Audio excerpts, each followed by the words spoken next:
Mars tang kuntra mathoi ayukta arong turel thongda thengnaba lan gelan baw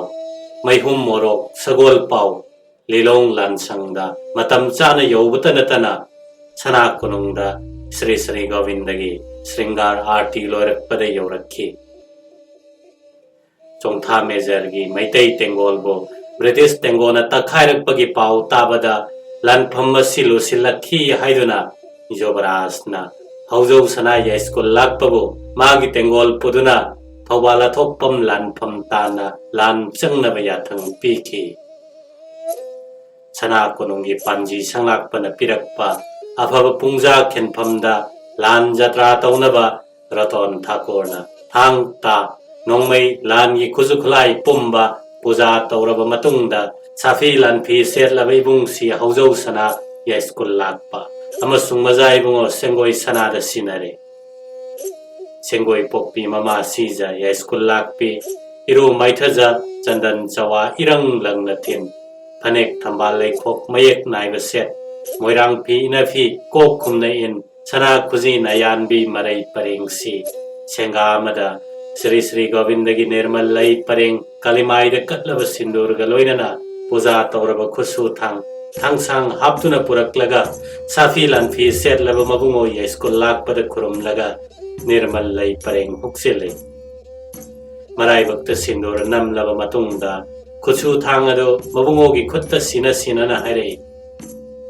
Himalay pak Manipur gi yeknaba males pumba yendem tharak soibagum soidat laga langam piran tet hanbira uko sanakhya ibungo asi haina chingna yeng lepchakhi matam maduda thoibi sanana mabungda thangsang pina hairakhi yambong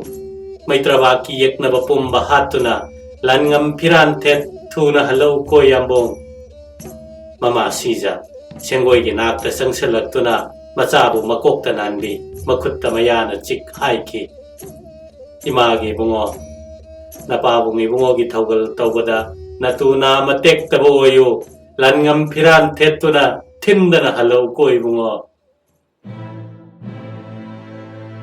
Thakurotona basti bachan tawduna pungpham khenpham chap chana Joy kar lauduna bazai Bengal kongduna lan jatra tauki Tengol pareng leptuna mang da bazai Bengal mathang da nongmai paiba maitai lan mi yangkai gi tungda sagol karu tongduna chali ya school lakpa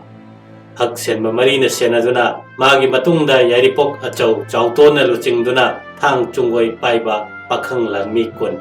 mathang da moirang kengba tabak paiba kun sekta mubagi thangjau lan mi Mathangda maklang tombagi takhel thang lan me makoi gi matungda mayang imphal kawbagi long paiba lan me mathangda moba maringi lering ten lan mi na ning khomi kwai gi tungda sengoi sana amasung achawelang bana chagol mora mamam tongduna mikup na hom singna Bengal senaduna chatkhi tang kunthra ma thoiga yukta arong thongda thengnaba lan phamda British Tengona Chongtha ya purel major gi maitai Tengol bo takhairakle mi kunmarum si haiba paw tabada elong Tengol saduna leiriba manawi bungo ngau sana senapati sana mai pak wangkhairak pa ibung si dalai roi hanjabana chingba lanmi lu singba sing langtak nei khanai lan phamba si lure lanmi thomjin daba yadre kala phaba yengo haiduna sarang pandit ta hangbada panji punamakna ayuk yuthak matung pung taruk tabada phai hairabada lan jatra tawduna Tengol pumnamak ya school lakpagi Tengol galoinana numit yungba matung pung taruk tabada thawal yauduna thawal kaithenda Tengol sai nungdang lanjing puren sing lan gilalong khanai numidang darbarda Chongtha ya purel major na ayuk ki arong turel thonggilan phamda yamlaba firangilan mina safu kanna landara khibana ꯑꯩꯈꯣꯏꯒꯤ ꯆꯤꯟ ꯊꯪꯕ ꯂꯥꯟꯃꯤꯅ ꯃꯈꯣꯏꯕꯨ ꯊꯤꯡꯕ ꯉꯝꯍꯧꯗꯕꯅꯤ ꯑꯗꯨꯕꯨ ꯃꯈꯣꯏꯕꯨ ꯁꯒꯣꯜꯁꯦꯝ ꯌꯨꯝꯐꯝꯗꯒꯤ ꯑꯋꯥꯡ ꯑꯃꯁꯨꯡ ꯅꯣꯡꯄꯣꯛꯇ ꯀꯣꯏꯁꯤꯟꯗꯨꯅ ꯊꯠꯇꯨꯅ ꯊꯝꯂꯤ ꯍꯥꯏꯅ ꯄꯥꯎ ꯇꯝꯈꯤ ꯆꯣꯡꯊꯥ ꯃꯦꯖꯔꯅ ꯃꯈꯥ ꯇꯥꯔꯛꯈꯤ ꯑꯩꯅ ꯌꯥꯝꯅ ꯉꯛꯄ ꯑꯃꯗꯤ ꯑꯩꯈꯣꯏꯒꯤ ꯆꯤꯟ ꯊꯪꯕ ꯂꯥꯟꯃꯤꯅ ꯀꯥꯞꯄ ꯅꯣꯡꯃꯩ ꯃꯔꯨꯁꯤꯡ ꯑꯗꯨ ꯃꯈꯣꯏ ꯌꯧꯗꯕ ꯃꯈꯣꯏꯒꯤ ꯃꯥꯡꯗ ꯂꯩꯕ ꯂꯩꯄꯥꯛ ꯃꯊꯛꯇ ꯄꯣꯞ ꯄꯣꯞ ꯇꯥꯕ ꯑꯗꯨꯅꯤ aduga makoina kapakpana yauraktuna aikhoigi mi panduna sikhiba aduni Manao Ibongo Senapati na haiki Ayeng lanphamdadi aikhoigi bomdyar top kaptuna makoigi lanban thugayane aduga lanbanda chenthorakpa Malays lanmi sing ado aikhoina kapkhaiduna hatkadabane ahanbada bengun khongduna makoibu handokkinaba haigani maluda makoina handokkrabadi phare natrabadi bom kaptuna landagani asumna hayeng Nong khanaraga lanjing puren sing magi lansangda pothana kre ya school lakpana Mazai Ibongo Sengoi sanada yarek santri simthanaba amadi magi mamanaba sing soithoktanaba akanba yathang piramlaga pothakre Sengoi sanana yarek santri siluraga mamanaba sing chauton achau kengba achau elangba amuba tomba kauba moba phaminaduna wari watai sanaki makoi pumnamak yeknaba firengi lanmi sing kutna phangna yanaduna hatkani khanbada mapukning tayang tasoi harau mamonari masa na pairiba khulai gi magun hei singba mahi hainare moirang kengmana hai sanakya Sengoi ai gi tabak lanmi gi tade khambana koiren takta kai phabada pai khibata adugumba ngaktani hayengdi tasina Malays lanmi phaureng lengduna hatkani sekta mugana samtharai sanakya Sengoi aigi thangjau lanmi gi thangjau asidi sam kokpayana thaurabani thangya namukta yeknaba Malays ki lalum chomai kakkani hayeng aina mang thagani mayang imphal kawbana nosalai sanakya aigi long asidi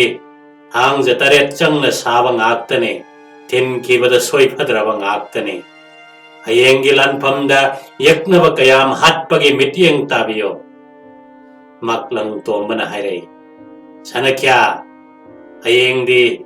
aigi takel thangi sakti yengbiyo nongmaiga konana yeknaba thangai amukta thabat yendem tharak soiba soidana ubigani moba maringna hairakhi sanakya aigi ten singa sidi ipa ipu singna sizinaba mahu kallaba hu taibani kajiktang sokrabada hekta sibani yeknabagi mathakta aina tauba tengi lan yengbiyo achau tona haiki sanakya ayeng haktheng naba lanphamda aigi thang chungoi gi matik mayai khangbigani marai bakidamak siba kidana songthorakliba mamanaba singadu ubada Sengoi sana harau momone adubo makhoi pumba lan namukta yaudriba thoidokna nongmai gi lan udriba ngaktani aduna mapabung sanakyagi achet pasanaya thang khanghanki tabiyo patho marup pumnamak pabung sanakyana takpirai lan phamdadi Senapati gi yathang ingadabane lan changba yanaba kadomda yanaba pumba Senapati gi yathang ngaigadabane aduna yathang ngaiduna soithoktana leiyo takpirai ahing asi thengjalakle potharurasi April tangama inungale Sri Sri Govindagi Mangalarti dagi hauna Maitei lansang nen khongba hore Maitei lanmi pumnamak thobal turenda kumduna iru maithajaraga chakhum macha da chaki sing thongduna chaba thakpa loiraga safi lanfi set paigadaba khulai paiduna ayuk aduda lanjing puren Manao Ibongo Senapati gi yathang ngaiduna leinari matam masida Senapati gi yathang matungina maisnam kairungba amasung narengba lalup chingbana bomdiar top anido tomjing chingdonda chingkhattuna khillaga saheb ki lanbanda nisan tawduna thamle adugi tungda Senapati na pengun khongbadu kauraga haiki nakoi hankro haina pengun marona haiko kari khumlakpage tamwarao pengun khongduna marol haikre pengun hanna athokpam lanbandagi khonglakhi marondi maitai nakhoiga lan soknabada ngammi ngamde khangdana hanba honade nakhoidom hankro Sahib ki Bengal Marol Senapati da hangale Senapati ki yathangna kudak adu da bamdiar kapa hoke loina na ya school lakpana lusingduna chongtha measure mairaba poila yen koiba measure athokpam lanban da landaki maitai lanmi singna athokpam lanban akoibada ga satruptagi hena naksaluba ngamde ek naksalubaga lanbandagi nongmai yamna kapthorei ga satruptagi hena lapthokkibaga lanbandagi nongmai kapthorakpa lepki aduna maitai lanmi sing ga sanipan lakpa mafamda handokki adubu nongmai kapsinbadi leplamde adubu nongmai maru sing adu arembada mangduna tuhi Tomjingdagi maitai na kapakpa bom adu British lanmi ki kokthak lana pai khiduna maikhu mapai amaga loinana machet kaya thokna pokhaiduna lanban manungda tai bom amana British lanmi leiriba adugi mamang maktada tai napi chabul lama mai chai bom sing aduna lanna lebliba sifai sing aduda asoka pan thokhandrabasu British lanmi commander lieutenant Grant ki mabukningda akiba pokhi adubu top ki makhol adu bom ki maikhu ubada top adugi asanba ga samapan humbudra ki manungda hoigani madu Martini rifle maruna yauba ngamgani haina khangduna magi Gurkha sifaida top khileba mafam adu tamna Martini rifle kafan ki Sahib ki nongmai maru yauraktuna nareng bagi makhongda ama pengun ki makhongda ama pali top kapada yauba lanmi ani ahum su palabada bomdiar top ani adu lam chatret mukla pa mafam da thaidok tuna khenki hojik Sahib ki marudi yaudre adubu sarkar gi lanbanda kapa bomdiar gi safoso khara hanthare asumna nongmai kapnaba numit tadri fawa chatharami numit takhiduna mamsilaklabada numidang lan to bahuna de haiduna maitai lanmi pumnamak lansangda hanjenakhi Ayuktagi lan lusing loba sanakhya ya school lakpana khangki nongmai gi landa Sahib singbu maithiba piba ngamloi maramde khulai phaba makhoina hele thang paiduna khutna phangna yanaduna maithiba pigadabane adubo commander kanano yaknabagi lanmi kayam yambage haiba khangba mathau tai mamsilaklabada asomda Grantna lanban gya koibada yaknaba amatta leiba udrabada sifai sing adu amamamta pareng sana lanban manungda changhanki aduga leipan gya koibada leihanki ngasi gi landa lanban manungda sagola masi mi amasoi mana khangki ayukta yamna kalamba lanban adu yaknabagi top ki mamangdadi chena khaba panga manare mahak ka hena nungai khide aduna sifai singi lotpham langkhong tawbatai numidang adu maitai gi lansangda darbar tawi manawi bango senapati da lanjing puren singna pau tame bamdiar maisnam kairung bana pengun ga nareng baga ani gi makhongda gulina sokpa atopa lanmi ama top khinpham tomjing da si sanakhya school lakpagi kamboda lanmi ama nongmai na panduna si atai nakandadi asokapan yaude ekhoi gi lanmi na British ki lanban koisin duna nongmai kapsin duna thamme makhoi handok pangamde adubo lanbandagi nongmai di yamna kapthorei bamdiar kapsin baduda lanban manungda asiana atek akai kari thokpage haibadu su khangdre sarkar gi commander kanano makhoi gi lanmi kayano haibadu su khangdre Manawai mo senapati na hai hayeng di chithi iduna makoi handok khina bahaige maduda handok trabadi ngasi chathariba lalong adu chathasi asumna lepna duna masa gi lansangda changnakhi ya school lakpagi lansangda Sengoi sanana lu singba pakhang taret makoi gi tungin ba pakhang lanmi taret ka loinana yaknaba British ki lanban karamna sabage yengnanaba ayuk changsalubada sagol sem inkol yaugadaba lam chahum lom watlingai da leiba inkol gi leipal thakta lepkatuna sifaida khudom bi thinduna masing thiruba kengba gi tabak lanmi ado sarkar na kapak panong mai maruna panduna sikhi madu bada Sengoi sanana makoi loinamak leipan marumda leisil halaga lansang tana halakhi keng badi mai hore lan changla si haire lan soknaruni haiduna lakpa makoi ataisu ngasi lan changba yauhandaba adugi warauri Sengoi sanana haiki aigi nungsiraba athauba pomba aikhoi pomnamak lan changnaba senapati yathang launaba pabung sanakhyada hangatkani aduba lan thengnagadoriba yeknaba adugi mapangal mathauna khulai masing amadi makoigi commander gi haisingba adu khangdokpa darkar lei maramdi yeknabagi sakti khanglaga lan thong singadabani aduna ꯑꯩꯈꯣꯏꯅ ꯑꯍꯥꯟꯕꯗ ꯇꯧꯒꯗꯕꯗꯤ ꯃꯂꯦꯁꯀꯤ ꯂꯥꯟꯕꯟ ꯈꯥ ꯑꯃꯁꯨꯡ ꯅꯣꯡꯆꯨꯞꯂꯣꯝꯗꯒꯤ ꯆꯪꯕ ꯌꯥꯕ꯭ꯔꯥ ꯌꯦꯡꯕ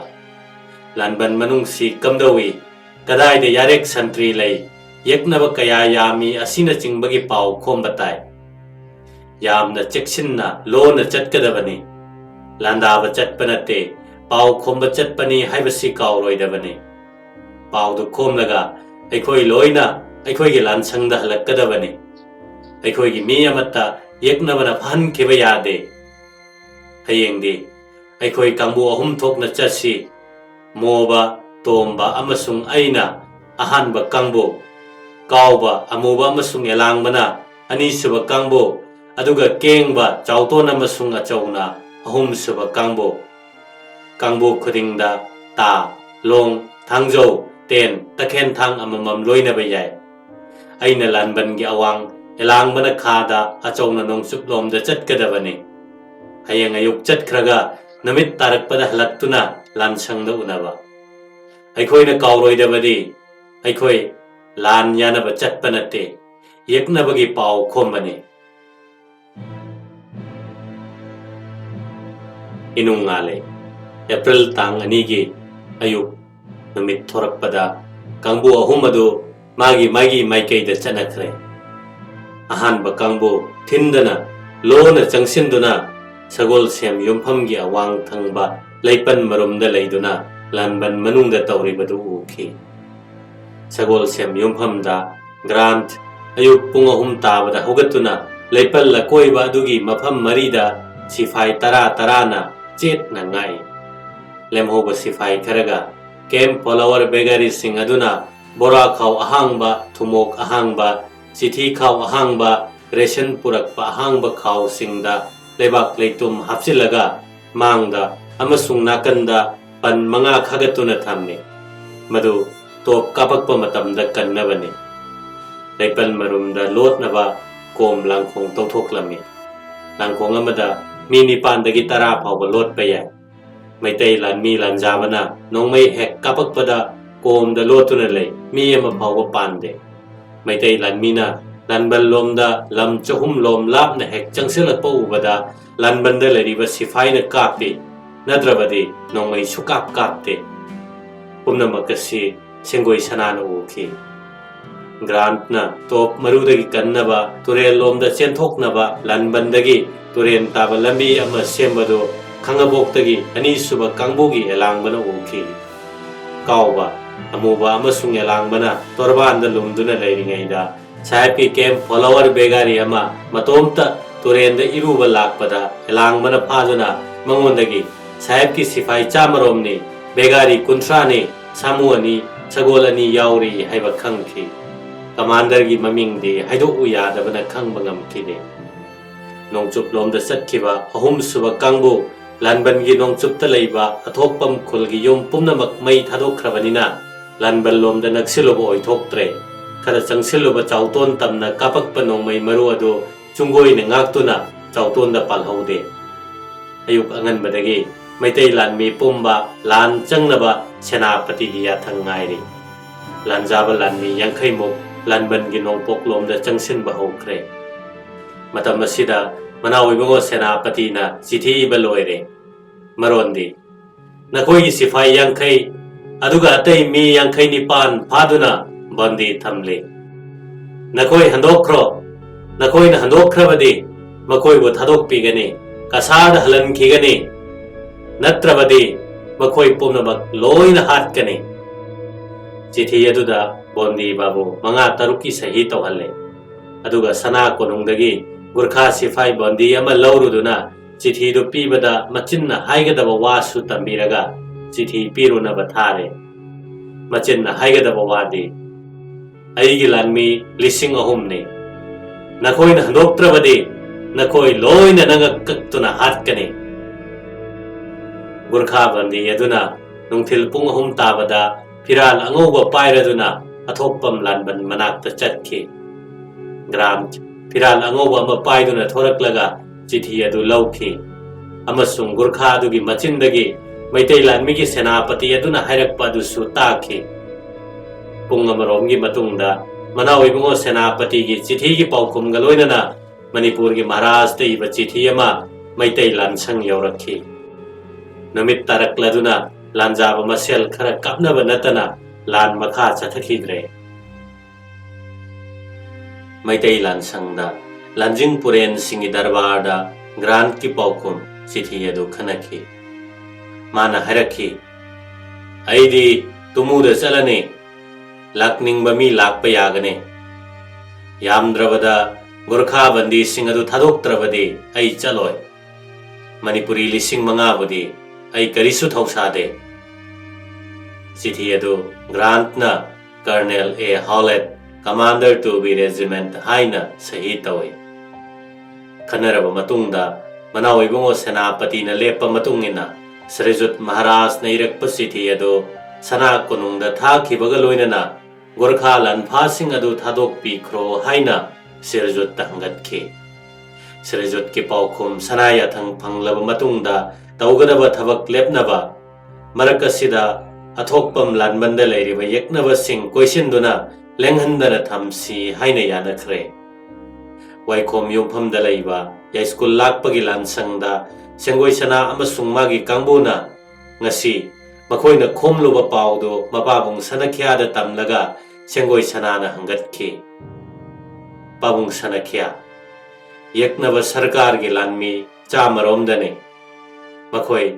leipan marumda langkhongda leibanina aikhoina mapandagi kapsinba nongmai ama phawba pande lanban gi mamang akokpasida changsalluba aikhoi gi midi makoina kapthorakpa nongmaina panduna si aduna pabung sanakhya lanban manungda changduna kunna phangna yana si haina senapati da hangatpiu makoi pakhang lanmi marakta hayeng kari tawgadage khanakhi inungale April tang humge yukta maitai lanmi sajan loiduna lan changnaba yathangai sana konungdagi sagol pau pubana Colonel Howlett ki chithi gi paukhum galoinana Gurkha bandi thadokpagi wafam khanari haiba pau ayuk pung tara tabada thungle Srijut ki chithi sarkar gi lanban yohan ke sarkar gi lanban nagi chithi ama jobraj ta pirakhi madu sana konungda thakhi asumna numittuma hauki Sengoi sanana mado libungo koireng jobraj ta lali gi pau hangjakhi aduga makhoi gi kangbu ahumdo ngarangomna pau khumba chanakhi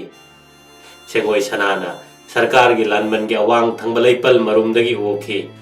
sarkar gi begari singna sagol semgi kaidagi phau kaiduna cheng choiri lanban na koibado sifaina santri tawri mitna singna leiri achawelang mana khangabok lomdagi arong turen lanpham athenba jaga ama thengnakhi maduda maring ten paiba amaga lanthok mineraga lomduna begari sagol senba ama ten athaduna halamlaga numit tarakpada lansangda halakhi achau chauton so nongchup lomgi lanban taba ahingda chatpa yaba lambi ama thengnarakhi pau pumnamak Sengoi sanana mapabungda tamki amadi lan yanani haiduna laklaga lan changdaba sida pakhang lanmi pumba kangaunare paireng tureng tongnare hakthengna lan tongnaba sinbiyo haina hangatki mathangi numit April tang mari gi nungthilda jobraj ki chithi thunglare bandi sibai pumba thadokkhre kasar kohima romda chanakhre hairakle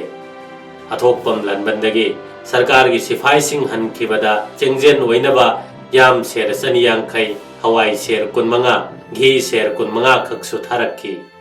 chithi ga loinana pot pumnamak athokpam lanban yohanki grant na chithi du dila horaga yam ghi hawai di halakhi amasung bandi sing aduna kasar amasung kohima yaudre phawba jamin oina tumuda leinaba दरबार member अमा थारऊ हाइखी जुवराजना सुबेदार अमा थारखी नुमित असिमसु नोंमई कापनद्रे मैतैगी लानसंगददी हाइनब मतुंगिना सरकार की सिपाही हंदोखरगनी लान लोइरगनी हाइना हराउनरी लान यानरुनी इरेपाकी यक्नब Millais हातुनी हाइना लाखिबा मरेपाकनिंगबा पाखंग थांगजौ तखेन थांग लोंग ता तेन लानमी लुचिंगबा मुबा तोमबा कावबा केंगबा अमसुंग मोबा मखोई लोइनबा मममदा मतुंग एंदुना ngahau thenghau chatkiduna athokpam lanban gi awang thangba mi chiklaba leipan marum amada wari watai asum sarambadagi kanglup ani thokna khaidokna duna amada kaiyan amana machin manau sanarami sanaba duda pukning lupkiduna misang nakpak tanarami marai yenarami wa launa ngangnarami makhoi kanamata landabadagi kapak panongmaina makhoi gi kokthakta inchi tara muktang wangna lan kiduna manakta hoba uda pan madu taramde mamaida lanbandagi isan sanna kapakpa infrared fire ama torak padudari makhoi pumba leipan marumda pakthaduna chenthoraki mathangi numit april tang manga gi ayuk phana thenglaba phawba athokpam lanbandagi sarkar gi sifai sing tumuromda handokhinaba sem saba amatta uramde maramaduna Manau Ibomcha Senapatina numit yung mabatung telegraph babu adu athokpam lanbanda thaduna hanghaloi saheb nakoi tumuda hangadaba leirabadi hanbikhro aikoi su hankrage wasitabada nakoi gi nathau leite aikoi di hanba honade haina khumlakhi paukhumdu tarabada nakoi na hallo haiba yadrabanina makhoi na ngamlabasu aikoi na ngamlabasu yengnaba tare haina maitai lanmi lusing basingna lepnare asum lepnaraduna numit yungba matung pung manga tabada wangkhairakpa ya school lakpa dolairoi hanjaba yengkhoiba measure songtha measure wangkhai poilana chingba lan sangkhe adubu makhoidi leipan marumda komda lotuna leibanina maitai lanmina kapsin kiba nongmai adu amatta phawba pande makhoisu nongmai yamna kapthorei lanban naksiluba kaya panduna si adubu maitai lanmina nongmai yamna kapsinduna koiselle makhoi thorakpa ngamdre numit taraduna lansangda hanjine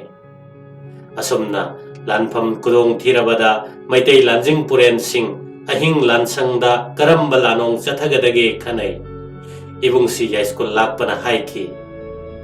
yeknabagi masing punna chamaromtane aikhoi gi lisingne adubo makhoi di leipan marumda komda lotuna leibanina aikhoi na kapsin khiba nongmai ama phawwa panba ngamdre aikhoi gi lanmi di akokpada lanjabana lotpham leitabanina makhoi gi nongmai na pali aduna lanbandagi lam chama lappa mafamdagi hena nakchin mangamde aduna thang paiduna lanban manungda chang khutna phangna yanasi wasitabada songtha mejana hairaki hojik aikhoina sarkar gi sifai lanbandagi hendok handana koisin duna thamliba sumna numit kharaga thamkibana hena phagane maramde makhoi hojik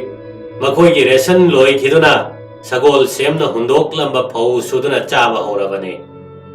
makhoina lanban naksilaklabatada nongmai kapakpa sina makhoi khulai loisilakle takpane aduna numit homni marini danga asumna lenghandana thamlabadi chaningai leitaduna khulai loithokkiduna aikhoi da changjarakani madu tarabada ya school lakpana hairakhi chongtha major gi wafam asi yamna phaje adubo matamdi khara changane numit kharani sigi manungda sarkar gi anoba mateng pangba sipai yorakpa yai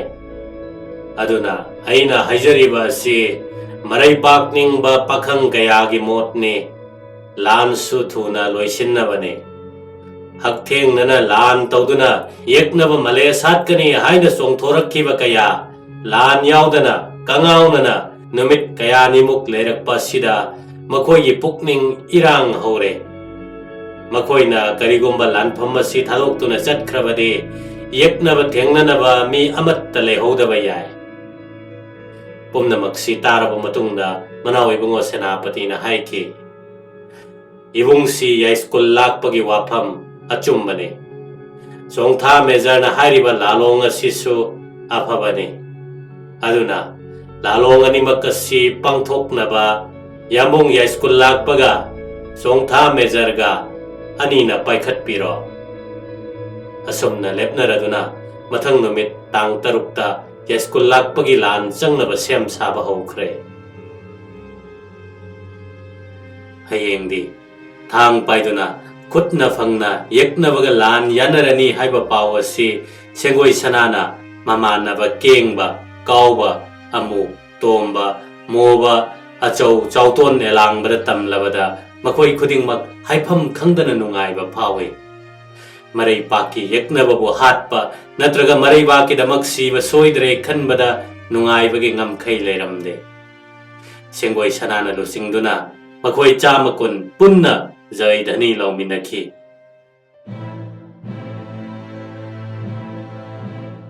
ꯏꯅꯨꯡ ꯉꯥꯜꯂꯤ ꯑꯦꯄ꯭ꯔꯤꯜꯒꯤ ꯇꯥꯡ 6 ꯑꯌꯨꯛ ꯅꯨꯃꯤꯠ ꯊꯣꯛꯇ꯭ꯔꯤꯉꯩ ꯑꯊꯣꯛꯄꯝ ꯂꯥꯟꯕꯟꯗ ꯒ꯭ꯔꯥꯟꯠꯅ check ꯇꯧꯕꯗ slider rifle ꯈꯨꯗꯤꯡꯃꯛ ꯃꯔꯨ 63 ꯑꯗꯨꯒ ꯃꯥꯔꯇꯤꯅꯤ rifle ꯈꯨꯗꯤꯡꯃꯛ ꯃꯔꯨ 30 ꯇ ꯃꯉꯥꯏꯔꯦ ꯍꯥꯏꯕ ꯈꯪꯈꯤ ꯃꯔꯝ ꯑꯗꯨꯅ ꯃꯍꯥꯛꯅ ꯁꯤꯐꯥꯏ ꯄꯨꯝꯅꯃꯛ ꯂꯥꯟꯕꯟ ꯃꯅꯨꯡꯗ ꯀꯣꯝꯗ ꯄꯛꯊꯗꯨꯅ ꯂꯩꯍꯟꯈꯤ ꯑꯃꯁꯨꯡ ꯌꯦꯛꯅꯕꯅ ꯂꯥꯟꯕꯟꯒꯤ ꯆꯦꯛꯄꯜ ꯑꯗꯨ ꯀꯥꯈꯠꯂꯛꯇ꯭ꯔꯤꯕ ꯐꯥꯎꯕ ꯅꯣꯡꯃꯩ ꯀꯥꯞꯄ ꯌꯥꯗꯦ ꯍꯥꯏꯅ ꯑꯀꯟꯕ ꯍꯨꯀꯨꯝ ꯇꯧꯈꯤ ꯑꯌꯨꯛ ꯅꯨꯃꯤꯠ ꯊꯣꯔꯛꯂꯕ ꯃꯇꯨꯡꯗ ꯌꯥꯏꯁ꯭ꯀꯨꯜ ꯂꯥꯛꯄꯒꯤ ꯇꯦꯡꯒꯣꯜ ꯂꯥꯟꯖꯪꯂꯛꯂꯦ ꯂꯝ 200 ꯂꯥꯞꯄ ꯃꯐꯝꯗꯒꯤ ꯂꯥꯟꯃꯤꯁꯤꯡꯅ ꯄꯨꯡ ꯑꯃꯔꯣꯝ ꯁꯨꯛꯂꯦꯞ ꯂꯦꯞꯇꯅ ꯂꯥꯟꯕꯟ ꯇꯝꯅ ꯅꯣꯡꯃꯩ ꯀꯥꯞꯁꯤꯜꯂꯝꯃꯤ ꯆꯩꯔꯛ ꯑꯗꯨꯗ ꯁꯦꯡꯒꯣꯏ ꯁꯅꯥꯅ ꯃꯃꯥꯟꯅꯕ ꯊꯪꯖꯧ ꯂꯥꯟꯃꯤ ꯇꯈꯦꯟꯊꯥꯡ ꯇꯥ ꯂꯣꯡ ꯆꯨꯡꯒꯣꯏ ꯂꯥꯟꯃꯤ ꯈꯨꯗꯨꯞ 100 ꯔꯣꯝ ꯂꯥꯞꯄ ꯃꯐꯝꯗ ꯃꯥꯡꯂꯣꯝꯗ ꯂꯥꯟꯕꯟ ꯇꯝꯅ ꯄꯥꯛꯊ ꯇꯞꯅ ꯆꯪꯁꯤꯜꯂꯝꯃꯤ ꯉꯁꯤꯗꯤ ꯂꯥꯟꯕꯟꯗꯒꯤ ꯃꯈꯣꯏꯅ ꯅꯣꯡꯃꯩ ꯑꯃ ꯐꯥꯎꯕ ꯀꯥꯞꯄꯛꯇꯦ ꯄꯥꯈꯪ ꯂꯥꯟꯃꯤꯁꯤꯡ ꯑꯗꯨ ꯄꯨꯡ ꯑꯃꯔꯣꯝ ꯆꯪꯁꯤꯜꯂꯛꯂꯕ ꯇꯨꯡꯗ ꯂꯥꯟꯕꯟꯒꯤ ꯃꯄꯥꯟ ꯊꯪꯕ ꯂꯩꯄꯜꯗꯨ ꯌꯧꯔꯦ ꯍꯦꯛ ꯌꯧꯕꯒ ꯈꯥ ꯋꯥꯡ ꯂꯩꯄꯟꯒꯤ ꯑꯀꯣꯏꯕꯗ ꯁꯦꯡꯒꯣꯏ ꯁꯅꯥꯅ ꯍꯥꯏꯕ ꯃꯇꯨꯡ ꯏꯟꯅ ꯂꯩꯄꯟ ꯃꯔꯨꯝꯗ ꯂꯨꯝꯗꯨꯅ ꯌꯥꯊꯪ ꯉꯥꯏꯗꯨꯅ ꯂꯩ ꯄꯥꯈꯪ ꯂꯥꯟꯃꯤ ꯈꯔꯗꯤ ꯉꯥꯏꯉꯝꯗꯅ ꯂꯥꯟ ꯌꯥꯅꯅꯤꯡꯗꯨꯅ ꯂꯩꯄꯟ ꯂꯥꯟꯊꯣꯛꯅꯕ ꯍꯣꯠꯅꯔꯝꯃꯤ ꯑꯗꯨꯕꯨ ꯂꯩꯄꯟ ꯍꯦꯛ ꯀꯥꯈꯠꯂꯨꯕꯗ ꯅꯣꯡꯃꯩꯅ ꯄꯥꯟꯗꯨꯅ ꯁꯣꯛꯏ ꯁꯤ ꯑꯁꯨꯝꯅ ꯂꯥꯟꯕꯟ ꯃꯅꯨꯡꯗ ꯆꯣꯡꯁꯤꯟꯅꯕ ꯂꯩꯄꯟ ꯀꯥꯈꯠꯂꯨꯕ ꯑꯃꯨꯕ ꯃꯥꯒꯤ ꯌꯦꯠ ꯑꯣꯏꯗ ꯀꯥꯔꯛꯄ ꯊꯪꯖꯧ ꯂꯥꯟꯃꯤ 4-5 ꯅꯣꯡꯃꯩꯅ ꯄꯥꯟꯗꯨꯅ ꯁꯤꯕꯗꯨ ꯍꯦꯛ ꯎꯕꯗ ꯏꯄꯥ ꯄꯥꯈꯠꯅ ꯅꯤꯡꯍꯟꯅ ꯆꯣꯡꯊꯔꯛꯇꯨꯅ ꯂꯦꯝꯍꯧꯔꯤꯕ ꯊꯪꯖꯧ ꯂꯥꯟꯃꯤ ꯈꯔꯗꯨ ꯄꯨꯗꯨꯅ ꯆꯦꯟꯈꯤ ꯅꯨꯃꯤꯠ ꯑꯗꯨꯗꯒꯤ ꯑꯃꯨꯕ ꯅꯣꯡꯃꯩ ꯃꯈꯣꯜ ꯕꯝꯕꯨꯂꯥ ꯃꯈꯣꯜ ꯍꯦꯛ ꯇꯥꯕꯒ ꯃꯃꯤꯠ ꯃꯅꯥ ꯇꯊꯛ ꯂꯩꯄꯟ ꯃꯔꯨꯝꯗ ꯆꯦꯟꯁꯤꯟꯗꯨꯅ ꯍꯦꯛꯇ ꯂꯣꯠꯈꯤ ꯃꯇꯝ ꯑꯁꯤꯗ ꯁꯦꯡꯒꯣꯏ ꯁꯅꯥꯅ ꯇꯈꯦꯟꯊꯥꯡ ꯂꯣꯡ ꯇꯥ ꯇꯦꯟꯅ ꯅꯣꯡꯃꯩꯒ ꯂꯝꯕꯥꯡ ꯉꯝꯂꯣꯏ ꯈꯪꯗꯨꯅ ꯇꯣꯝꯕ ꯀꯦꯡꯕ ꯀꯥꯎꯕ ꯑꯃꯁꯨꯡ ꯃꯣꯕꯗ ꯂꯟꯐꯝꯗꯒꯤ ꯍꯟꯗꯣꯛꯈꯤꯅꯕ ꯍꯥꯏꯖꯈꯤ ꯑꯗꯨꯕꯨ ꯃꯈꯣꯏꯅ ꯁꯤꯔꯕꯁꯨ ꯑꯗꯨ ꯃꯉꯥꯏꯔꯦ ꯏꯃꯥ ꯂꯩꯕꯥꯛꯀꯤꯗꯃꯛꯇꯅꯤ ꯍꯜꯂꯔꯣꯏ ꯍꯥꯏꯅ ꯁꯤꯈꯥꯡ ꯈꯪꯂꯝꯃꯤ ꯑꯗꯨ ꯑꯣꯏꯔꯕꯗꯤ ꯈꯪꯉꯕꯣꯛꯂꯣꯝꯗꯒꯤ ꯆꯪꯕꯤꯌꯨ ꯄꯥꯊꯧ ꯃꯣꯕ ꯅꯪꯒꯤ ꯃꯩꯒꯤ ꯇꯦꯟꯅ ꯁꯔꯀꯥꯔꯒꯤ ꯂꯥꯟꯁꯪ ꯃꯩ ꯊꯥꯗꯣꯛꯄꯤꯌꯨ ꯑꯆꯧ ꯆꯥꯎꯇꯣꯟ ꯑꯦꯂꯥꯡꯕ ꯑꯃꯁꯨꯡ ꯑꯩꯅ ꯑꯋꯥꯡꯂꯣꯝꯗꯒꯤ ꯂꯥꯟ ꯆꯪꯒꯦ ꯍꯥꯏꯔꯝꯃꯤ ꯑꯁꯨꯝꯅ ꯀꯦꯡꯕ ꯀꯥꯎꯕ ꯃꯣꯕ ꯃꯥꯒꯤ ꯂꯥꯟꯃꯤꯒ ꯈꯥꯡꯉꯕꯣꯛ ꯃꯥꯏꯀꯩ ꯄꯥꯡꯈ꯭ꯔꯦ ꯇꯣꯝꯕ ꯇꯈꯦꯟꯊꯥꯡꯗꯤ ꯁꯅꯈ꯭ꯌꯥ ꯁꯦꯡꯒꯣꯏ ꯊꯥꯗꯣꯛꯂꯣꯏ ꯍꯥꯏꯅ ꯂꯩꯍꯧꯔꯦ శ్రీ శ్రీ గోవిందꯒꯤ శ్రీంగార్ ఆర్టీ లోరꯛꯄ మతం ꯄꯨꯡ 9-10 తారꯛꯄꯗ ꯌꯥꯏꯁ꯭ꯀꯨꯜ ꯂꯥꯛꯄꯅ ꯁꯤꯟꯕ ꯂꯥꯟꯊꯣꯡ ꯃꯇꯨꯡꯏꯟꯅ ꯃꯩꯇꯩ ꯅꯣꯡꯃꯩ ꯂꯥꯟꯃꯤꯅ ꯂꯩꯄꯟ ꯃꯔꯨꯝꯗꯒꯤ ꯄꯨꯡ ꯑꯃꯔꯣꯝ ꯂꯦꯞꯇꯅ ꯅꯣꯡꯃꯩ ꯄꯪꯀꯥꯞꯇ ꯀꯥꯞꯂꯝꯃꯤ ꯑꯗꯨꯕꯨ ꯂꯥꯟꯕꯟꯗꯒꯤ ꯅꯣꯡꯃꯩ ꯑꯃ ꯐꯥꯎꯕ ꯀꯥꯞꯄꯛꯇꯦ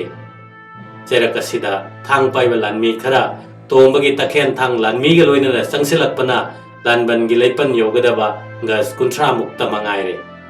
ꯃꯗꯨ ꯎꯕꯗ ꯒ꯭ꯔꯥꯟꯠꯅ ꯒꯨꯔꯈꯥ ꯁꯤꯐꯥꯏ 10 ꯃꯨꯛꯀ ꯂꯣꯏꯅꯅ ꯂꯥꯟꯕꯟꯗꯒꯤ ꯊꯣꯔꯛꯇꯨꯅ ꯁꯝꯕꯟ ꯃꯔꯨꯝꯗ ꯂꯣꯟꯅ ꯆꯪꯁꯤꯜꯂꯛꯇꯨꯅ ꯌꯦꯠꯂꯣꯝꯗꯒꯤ ꯃꯈꯣꯏꯒꯤ ꯃꯊꯛꯇ ꯂꯥꯟꯗꯥꯈꯤ ꯇꯣꯝꯕꯒꯤ ꯇꯈꯦꯟꯊꯥꯡ ꯂꯥꯟꯃꯤ 3-4 ꯅꯣꯡꯃꯩꯅ ꯄꯥꯟꯗꯨꯅ ꯁꯤꯈꯤ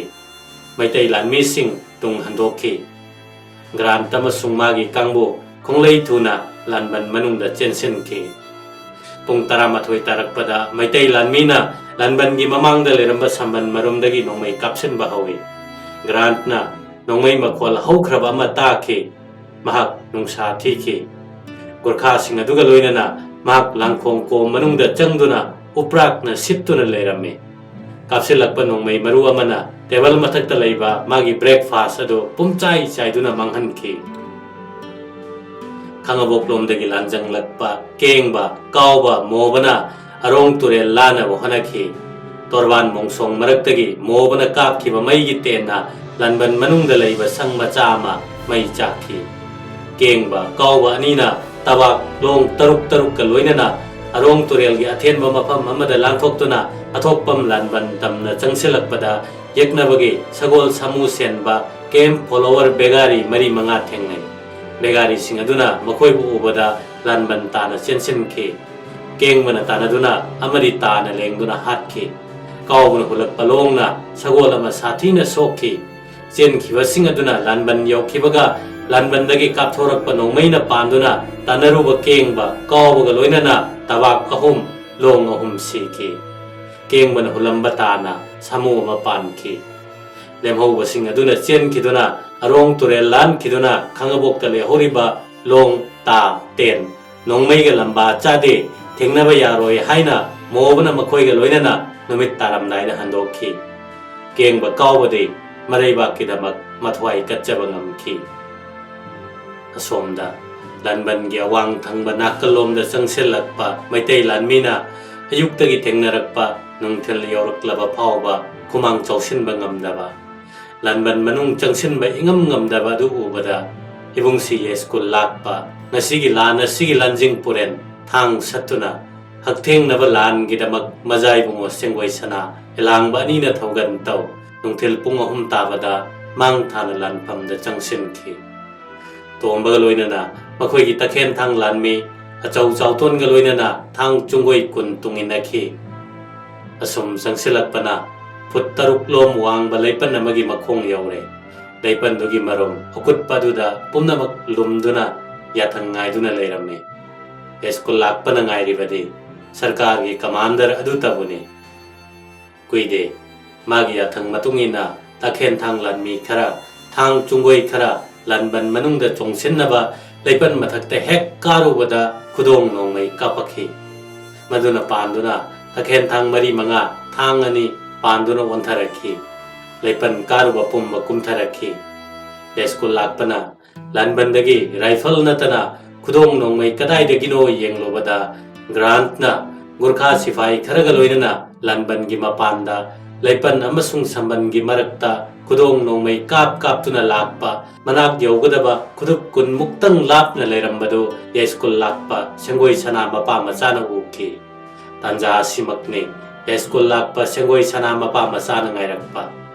khudak kaduda mapa machana konjel lamatta oina lauduna grant amasung maga loinaba lanmi singi maikei da fujinki sarau ga law adu tabada grant na khudong nongmei kapki maru yauramdre ibungsi eskul lakpana safu kanna songselakpa du thaidoknaba khongkap tunglomda handokpada khunam tafam soiduna nanthoki eskul lakpana mabu halage haina haitarakpa thang adudi grant kaloinarakpa gurkha sifai aduna kugri sattuna ngaki matam aduda gurkha sifai kharasu hosilaktuna ibungsi eskul lakpa bu koisin kre papa bung sanakya bu tengbang na bu hosilakpa sengoi sana busu Grand kalak minaba gurkha sifai amana sifai kharaga loinana that khare Grand kaloinana lemhoriba gurkha sifai singi nongmei gulina chauton gi thang chungoi lanmi khumang chausin bangam lamde ibungsi sengoi sana mapa masabu mateng pang bangam lamde ibungsi eskul lakpa ahan noirabaso haktheng nabalan phamdadi nongsane ibungsi sengoi sana haktheng nabalan phamda lamba leitaba nongsane yeknabna langoi chan khraba eskul lakpa sengoi sana mapa machana khongpam ahumda alat chakragumna leiduna koiselleba yeknaba singa matam khara yanaki makhoi ani gi thangyana yandem tharak soibagum yeknaba kaya gi makhong makut mangak kenki masa pumba humangna pumlup lup laba eskul lakpa mayok nariba gurkha officer adu mathabak ta thangna tinduna hatpagi nungsa mapi puina hon langam lalaw ga loinana thang adu satlaga grand kaida lege yengakki Tanja asimaktada mayoknariba sangin paiba Gurkha officer adu halaga mapabung sanakya kadomdano yenglakhi kudak kaduda grant ki matung nilakpa sifai khara nongmai kapna ibungsi maba masagi maikai tamna hosilakhi ibungsi school lakpana tuduna reiba grant ubada siraboi ninglami sirabra yenge changsilobada sijinnaramba grant na nakandagi satlaga kapak pa revolver maruna panduna ibungsi school lakpa tukhi mapagi laman kumge songselak pa Sengoi sana athapadagi kapak pa nongmai guli na panki nongmai na palaba Sengoi sana bo Gurkha sifai ani na thatki grant tam na haitharak pathang sifai amana ngaki kulai na soklaba lingzen kharaba Sengoi sana na hanba leitana lan yanaduna sifai ani do halam laga lan pham da tukhi Sengoi sana bo tengbang na bo hoselakhi ba takhen thang tomba grant ki revolver guli na panki Sengoi sana tam na kapluba maru yaudre haiba khangki grant na magi revolver gi maru pumnamak loina kapthokhrabada nongmai maru loiselakle khangduna lemawba sifai sing aduga thuna yangna lanban manungda chensinki namit tarakladuna la leple achau chauton elangbana makhoi gi lanjing puren ani school lakpa amasung Sengoi sana ani gi asiba hakchang ado thawal lansang tamna purakhi takhen thang lanmina takhen thang tomba purakhi numit asigi nungthel numidang wairam korau hanba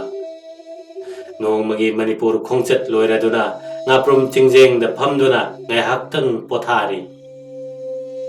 nongchup atiada ngangrana ba fizon setpi aditina masabu taramna khoiju laikham maikhu khuna okli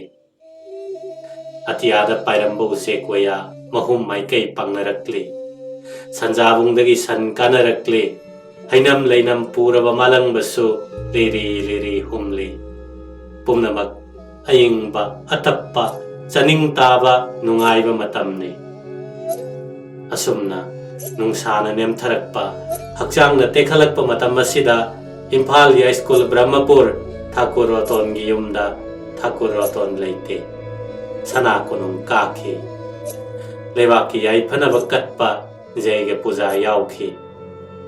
Thakur Roton gi thaurani sandhya puja gi laisang mandir marjan tauri sangbanabi mathantani magi kada pumchikchi matam maduda ikhang khanghodana lam khunu ama pairaktuna sumang matonda nomna chat khonglakhi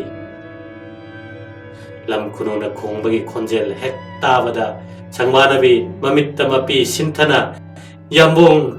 haina thamoi phukna phonpham kaina kauduna himungdagi cheng yawba laitang adu paiduna sumang maton tana chenthoraki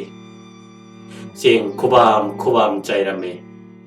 lam khunu aduna nom chatuna kukru khongduna cheng khunduna chabado mapi oro tana yengli machinna kauri yambong makhondi thokte masanupi thamoi set kaina nikna kaukhiba khonjel adu tabada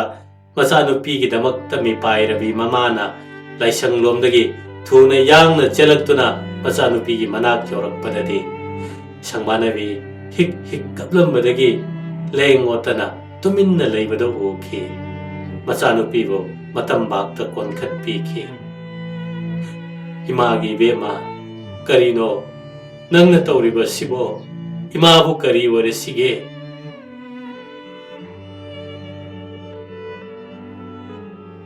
Lieutenant Grant na lanban manungda chensin krabatungda lanban na koibadu yengsiloi magi sifai khuding makta maru yangkai khakta aduga martini rifle na maru kun manga khakta mangaire haiba khangki